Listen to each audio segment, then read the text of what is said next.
How's the injury report looking for Sunday? Leary, James, and Wilkinson will not play. Everybody else should be up. Are you going to make a move to any of them in the IR and activate? I don't believe so. John's been looking into that, but I don't believe so. What's this time of year like for you? This kind of the last few days with this version of the team and some of the guys will be back. I haven't had those thoughts yet. Those thoughts won't hit me till Monday. What did you like about Jake Rodgers that you saw from him on Sunday to give you confidence for this week? He played good. He went in there, did his job, knew what to do, did it the way he was coached to do it, did it to the best of his ability, and he played good. Got to know him a little bit here this year, Coach. He's been cut 13 times in his career. What do you know about him that allows him to hang in there? He's resilient. Okay, won't take no for an answer. But I think the big thing with him is he truly likes football. And to get cut that many times, a lot of guys would give it up. But he really enjoys football, likes being part of the team. And last week was a big highlight for him. In some ways, the ability of Morris and Rodgers in credit to Coach Munchak that those guys clearly got better during practice when they weren't getting. Yeah, we've had that a lot this year, and I know that Mike was, I'm sure, proud of those two guys with the way they played and the way we were able to function with them. But we've had it in a lot of places, and we've been able to sustain. How surprised were you Dre'Mont Jones named AFC Defensive Player of the Week? I was pleasantly surprised. I'm happy for him. And again, he was a guy that had to work out before the game. We didn't really know if he was going to play or not. And if you were a betting man during the week, you would have bet that he wouldn't have. But he really wanted to play, and nice to see him get rewarded. What have you seen from Will Parks working in the slot in the last few weeks? Will's been doing a good job for us. He's still he's got that cast on, which isn't easy to play with. But he's got a good knowledge of what we're doing, and he's competitive and enjoys playing with our guys, and we're happy to have him. This team's Dre'Mont Jones jump statistically in terms of sacks, tackles. Is it just opportunity, or what have you seen from him? Yeah, it's opportunities. Just the way the game works sometimes. He actually had some better rushes in that game and other games where he didn't get a sack, but this past game got a couple where kind of fell into on one of them, but that's just the way it goes sometimes, with the sacks. This team's made a nice push the last 4 games. How big would a win in this final game be moving forward momentum-wise? Well, it would be big just because it's another win in and of itself, and to me that's the most important thing. Moving forward, positive energy is better than negative energy, and we'll take all the positive energy that we can get, and I'm sure it would help moving forward. Drew Lock said yesterday a couple things. He said, regardless of what you or John tell him, he's treating it like he's the starter going forward, and that he's spending most of his offseason in Denver. So when you hear that stuff, what's your reaction? I'm glad he feels that way. He's played the last 4 games, done well. I think we handled his situation just right as far as the timing of everything, and got him a good 5 games when he was ready, and he's done well with it. Okay, thank you, Coach. All right. Rich, once you get through the weekend, will you present Drew with a plan for the next couple of months? And what would you want him to get a break on and focus on?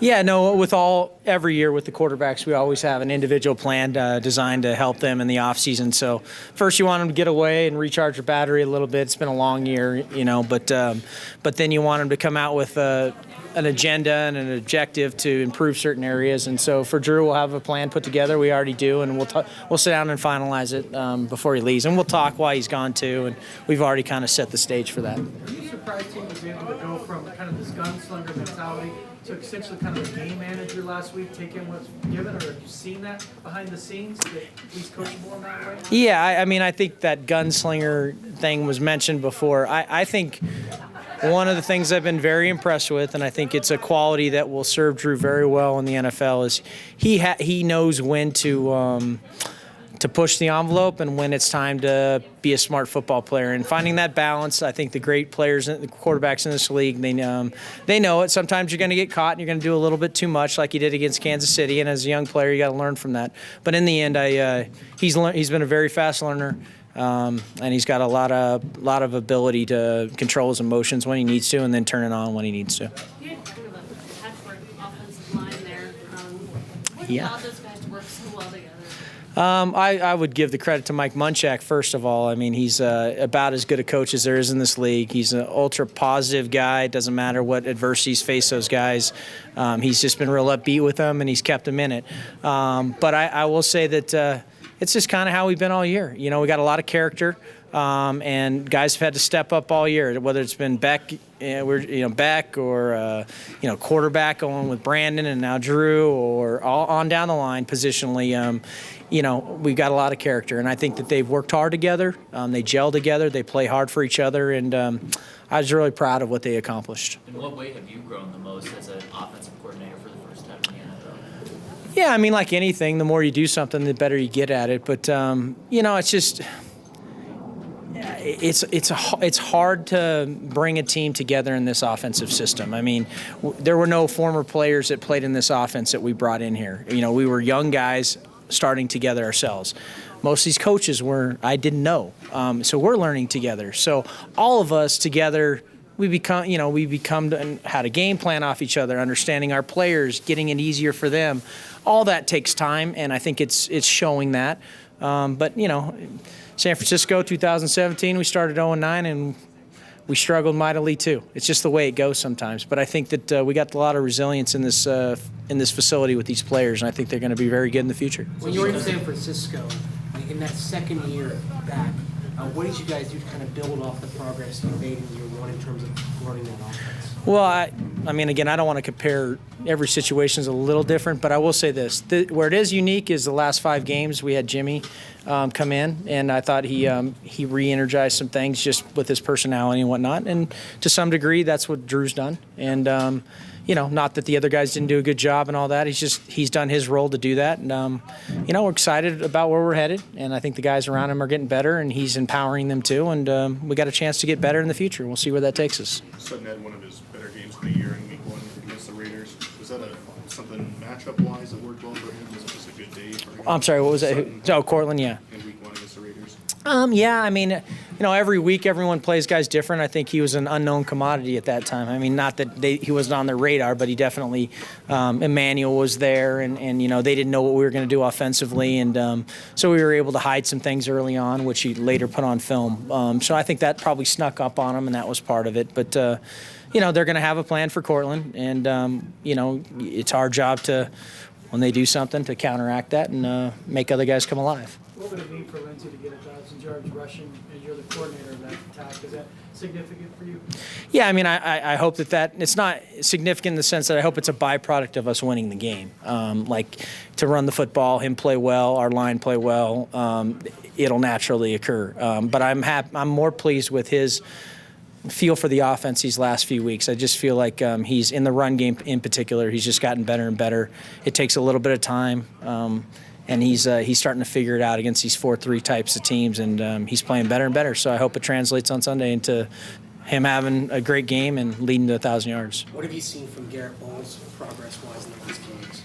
Yeah, I mean, Garrett's just, he's caught a lot of flack, and he has not wavered, and that takes a lot. I mean, for anyone to have arrows shot at him constantly is not easy, and it takes a lot of resolve. And I give him credit for him to standing up and taking it and never wavering, and he's gotten better, and that's a true pro. And I'm happy for him. I'm proud of him for that. And, he's been a part of us winning here down the stretch because he's played better as well.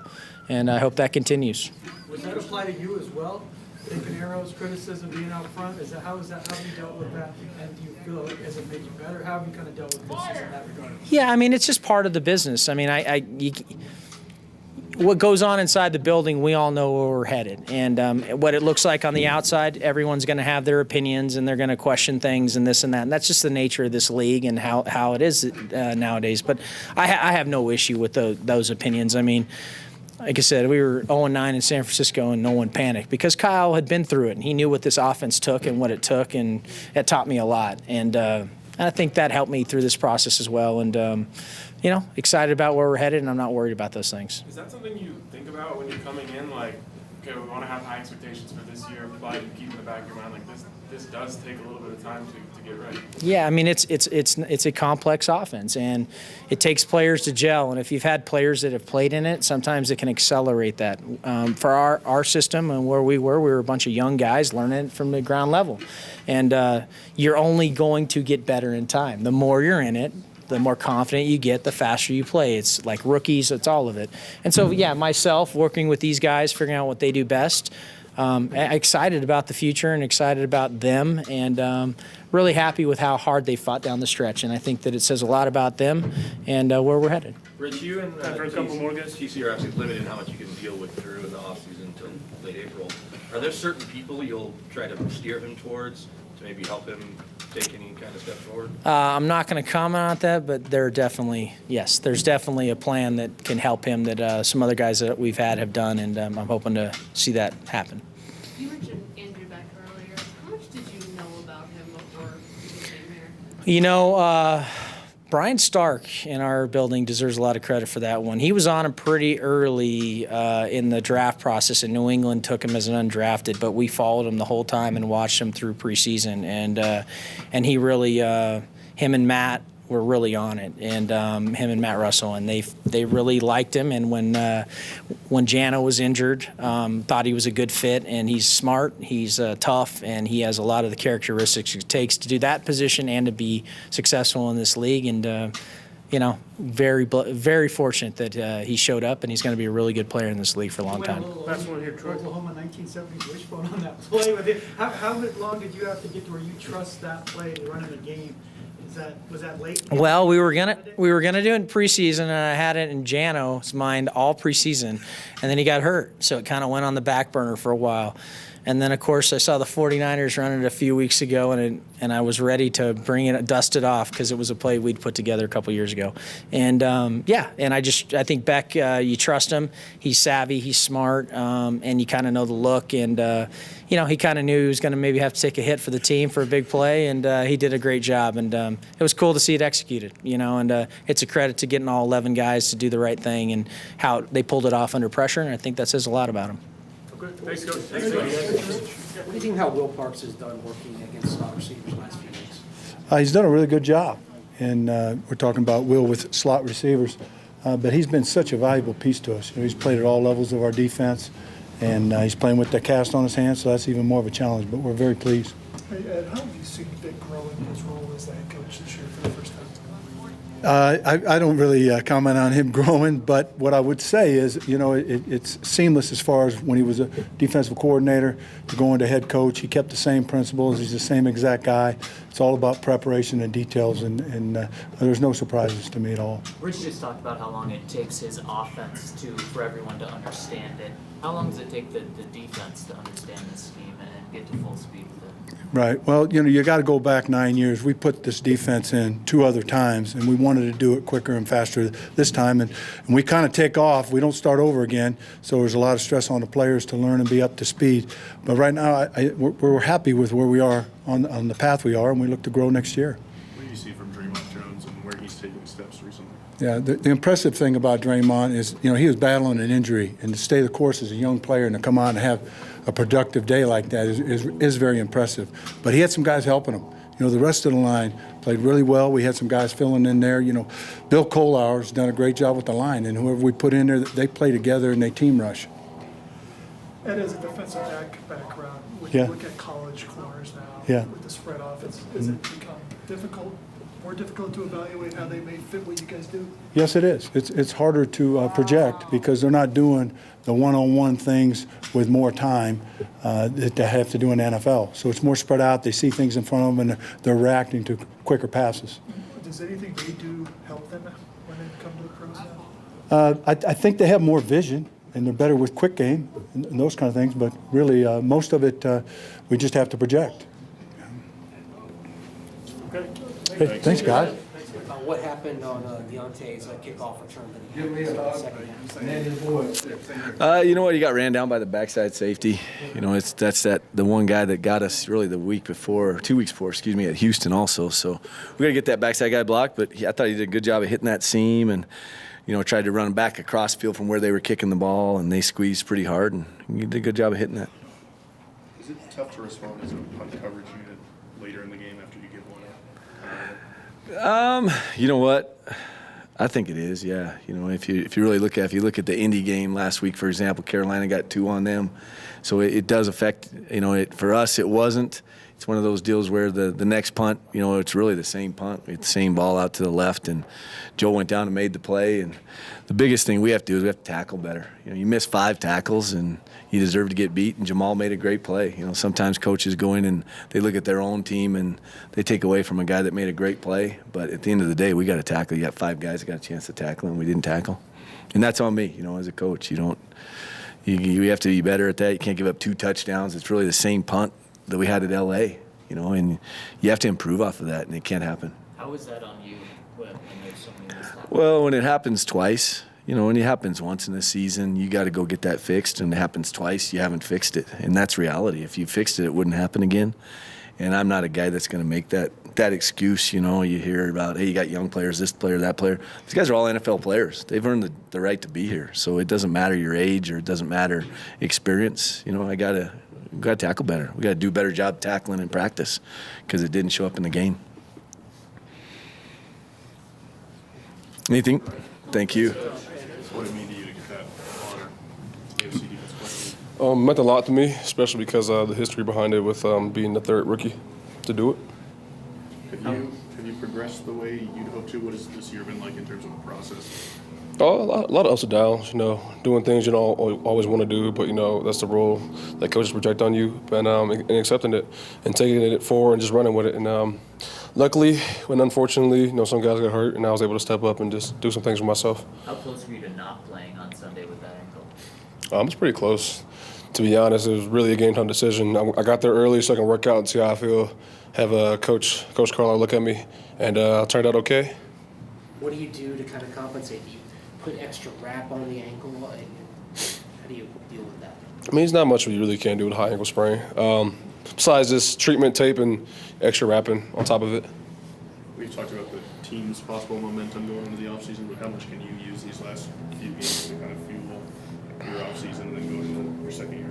I'm really just thinking about the team. I haven't really thought about myself yet. I just want us to have a great end of the season. Go on a high note, go out with a win. What have you learned from your teammates, watching them being around them this year on the defensive line? My first perspective, being in college and seeing how the league was, I thought everybody was kind of selfish, and then it wasn't really a brotherhood. That's the vibe I've got from past players that were Ohio State, and they came back and told us about it. And I found out that was completely false. These guys actually care about each other. There's a good bond in that room. You'd be surprised how funny and childish most of the guys are in there, just like college. So. You excited for the semifinal? Oh, yeah, I definitely am. I have to watch that game tomorrow. So. What's going to happen? I said 21-27. Well, 27-21, Buckeyes win. I gotta say, that's not I gotta. I actually believe that. All right, thanks, Dre'Mont. All right, cool.